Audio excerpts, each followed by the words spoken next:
প্রথমেই বেলুন উড়িয়ে দিচ্ছেন।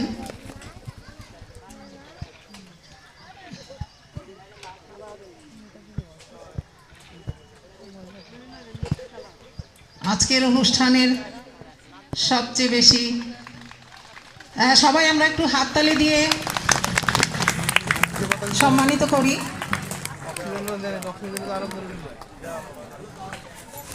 বাতাস যত পাচ্ছে ততই উপরে চলে যাবে বেলুন, আস্তে আস্তে সে তার ঠিকানা খুঁজে নেবে।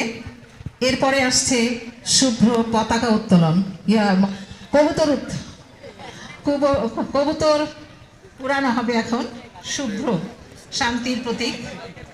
হ্যাঁ, দুটি পায়রা উড়ানো হলো, কিন্তু তারা যেতে চাচ্ছে না সম্ভবত।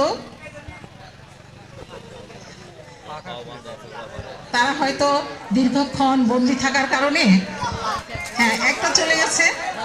হ্যাঁ, তারা ক্লান্ত আসলে।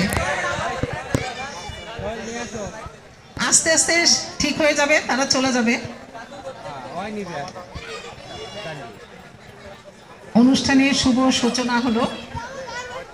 স্যারদেরকে আবার পতাকা মঞ্চে আরোহণ করবার জন্য আমি বিনীত অনুরোধ করছি।